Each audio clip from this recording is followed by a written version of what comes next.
Hey now, Brawlers, it's time for another Board Game Brawl review with Nick Minahan, sponsored by BoardGameBliss.com. Hey now, today we're going to take a look at Shadow Throne from Nothing Sacred Games. This is a card drafting game. The players each take control of members of like a secret society, of mercenary types, who are trying to manipulate these three warring empires in this medieval society and put them against each other in such a way that it increases your prestige as much as possible of your family or society or mercenary company, whatever it might be. As I said, the way this takes place is with card drafting. There's a deck of cards that has members of each of the different warring empires. You play them in such a way that you're going to increase certain empires' power in each round. And if you do that in the right way, you're going to get the most victory points. But then in the next round, you might just support another empire because that's how things go. And of course, there's a lot of special abilities and a bit more complexity than that. So let's go ahead and do a brief overview of how the game works. And then we're going to come back and I'll let you know what I think.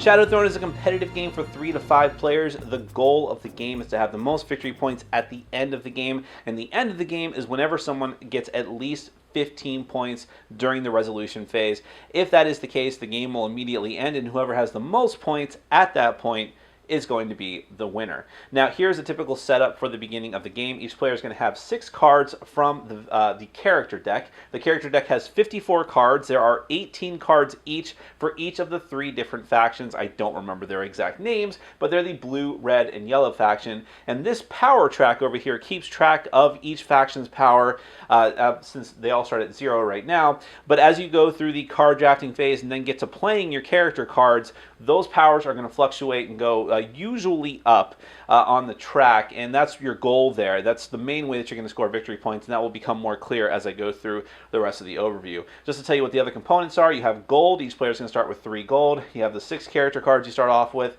You have the little death markers, which you're going to use to keep track of characters who have died during the different waves of combat. Victory point markers, which are really small and annoying, but those are the only way the game gives you to keep track of victory points.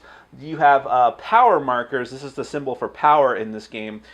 Whenever one of the cards gives some of your units +1 power, you can use these to keep track, although we found it's really not that necessary. And then finally, you have conversion tokens. The yellow faction cards have the power to convert other cards, other character cards to their faction. I'll explain more about that in a minute.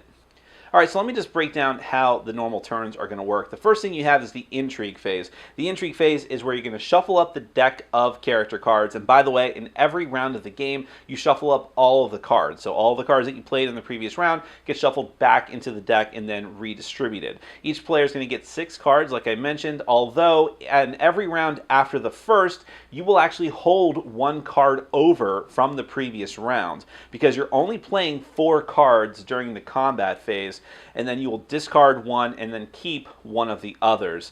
But that does not go into your drafting hand, meaning that on the second round and every round thereafter, you're still going to pick and pass 6 cards, but you'll have a 7th card that will go back into your hand afterwards.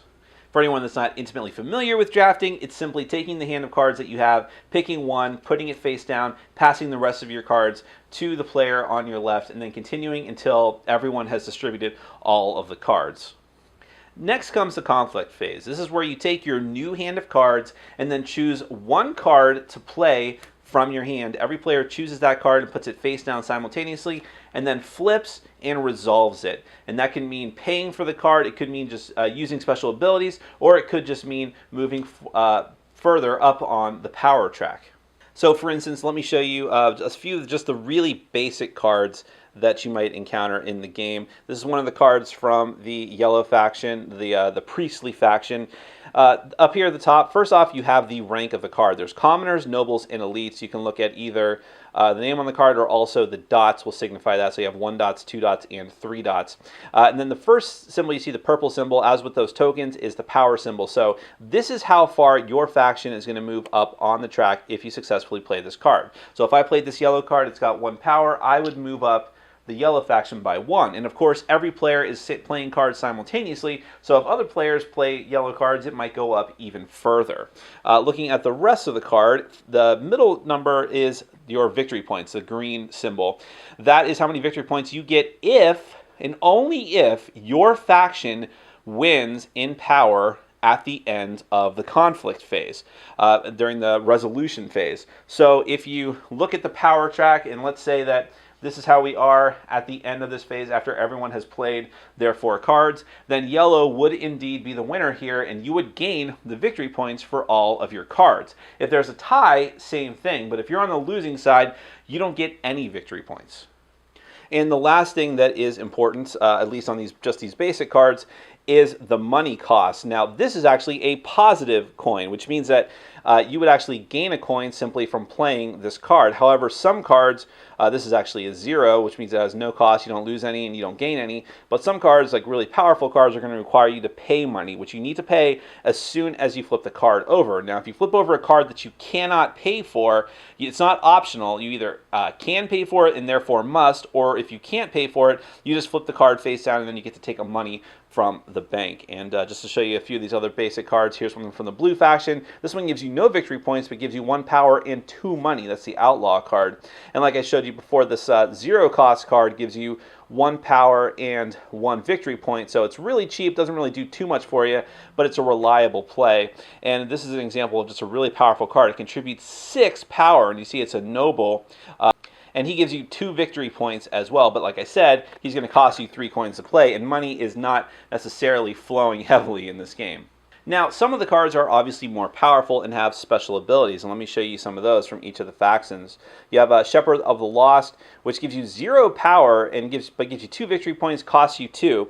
Now, when you look at the special powers on the cards, which is everything down in this box excepting the flavor text, there's a star with either a 1, 2, or 3 in it. That's because special abilities are resolved in order from 1 to 3. After everyone's flipped their cards, you see who has the lower numbers, and if people are tied for the number then in the star, then they get resolved simultaneously. So this one here says that you convert all commoners of other factions in this wave to the church, which means you put one of those church tokens on them, and now they belong to the church faction, and they add their power to that faction as well. You have Simone the Sufferer, which gives you 4 power, gives you 2 victory points, but costs you 2 coins. Now, she has something that I haven't shown you yet, which is the consolation banner. This means that even if you lose with the yellow faction, if you play her and the yellow faction ends up losing, you at least get a coin as compensation. And her special ability says that when she dies, you collect 5 influence. So you need to have played her at the same time that nobles get killed, and then as a compensation for that,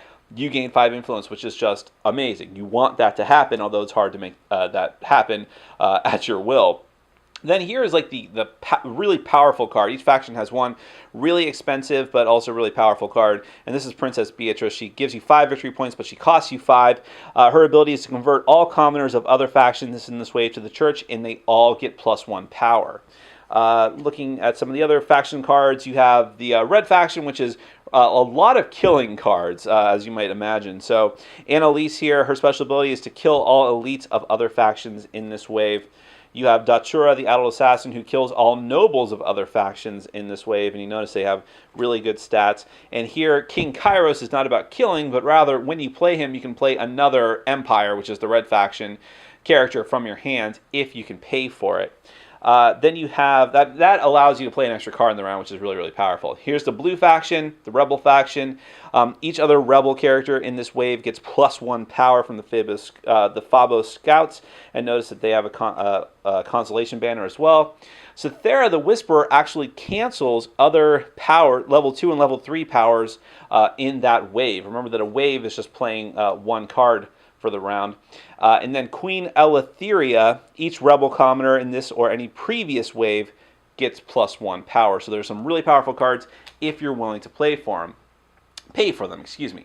Now, a couple of other things I should point out about playing cards during the different waves of the conflict phase. First off, I bandied about the term dead cards, which is that you put one of these card has been killed, you put one of these dead tokens on it. Now, the thing about dead cards is that they do not contribute power to your faction during the resolution phase, and also they only give you half of their victory points rounded down if your faction is actually able to win, although they'll still give you all of their consolation money. The other thing is that there's something called hush money, and this is that if you're too If you limit yourself to one faction too much, you have to pay them an escalating amount. So what this means mechanically, if you play a card of the same faction as the previously played card from the last wave, you have to pay an extra gold to pay for that card. So even if it's 0, you still need to pay 1, or even if that card's giving you money, it's going to decrease the amount of money you're gaining, essentially. But if you are able to follow that up with a card of a different faction, then you can play another card of one of those previous factions. It's almost like having a card in between resets it. And then finally, we have the resolution phase, which is very simple. You update the power track one last time, see who wins. Remember that there are friendly ties, so if more than one faction has the same amount of power and they're in the lead, then everyone wins and everyone gets to collect influence for those winning factions. But usually it's only one faction who will be able to take their victory points for all of their winning faction cards. So let's say in this case that it was blue who managed to win somehow. Remember that everyone contributes to the power track. People who lost get to take their consolation prizes, keep track of who had died, because they're not going to contribute their power, and may get less victory points as well. Check to see if the game has ended because at least one person has gotten to at least 15 victory points. And if that's not the case, one of the 2 remaining cards, or in the case of later rounds, one of the 3 remaining cards that you have in hand should be stowed away off to the side for the next draft. Then you reset, shuffle all the cards back together, and do it all over again. Keep doing this until you meet the game-ending conditions, and then see who wins and has the most victory points. That is Shadow Throne. Now, let's get to my final thoughts. I really like the artwork of Shadow Throne. I love the use of negative space on the cards. The graphic design just appeals to me. Even the box is great. I just dig it for some reason. Unfortunately, I can't say the same about the rest of the physical components. Even the cards that awesome artwork is on are terrible quality. There's already like ink spots on it, and it's obvious that the actual cardstock that they used was really, really cheap. I work in printing, so I know this. I can spot it right away. It's like, oh, what is this? I mean, dull colors, just not good. I hate the little chits for victory points, especially the little ones. Oh, it's so annoying. And even the money tokens, while functional, just are bad looking, just very dull, and the power track is very dull. They obviously just cheaped out on components. This was a Kickstarter game, I believe, and they just said, you know what? Let's not worry about components. Let's just do this on the cheap. But I think the game suffers a bit for that, and I would love to see a deluxe or new edition of this that addressed those issues. But at the same time, if I could put a little band-aid on the wound that I may have just caused there, the mechanics of this game, the mechanisms of this game, are great. This is a solid card drafting game, a very light one, and easy to learn. I mean, you can be up and running with this game in 5 minutes, especially if you're familiar with other card drafting games, and I would say this is equivalent in time and complexity to Fairy Tale. This is the one I was thinking about while I was playing the game. And whereas at the other end of that scale is a game like Seven Wonders, which, while Seven Wonders is not a super heavy game, it's much more complex than this as far as the card interactions and iconography. Fairy Tale is, while different, is probably equivalent in its complexity. And I'm not sure which one I like more. I'm really fond of Fairy Tale. I have to play Shadow Throne more. But it's interesting because the box for Shadow Throne, I normally complain about how game companies put an absurdly low amount of time on their boxes when everyone knows the game takes much longer than that. The box for Shadow Throne says 30 to 45 minutes. I think 30 minutes is easily doable. I've played this with 4 and with 5 players. If you play this with 4 players, even your first time, we got it done in a half hour. It's that simple. It's that fast. And even with 5 players, I think it was still just over 30 minutes. I mean, that's how easy the game is to learn. And that's to its benefit, by the way. This is not criticism at all. And the actual gameplay, while basic, I felt like I was going through a lot of the same motions I've done in a lot of other games, including a game that I'm also reviewing today called The Majority.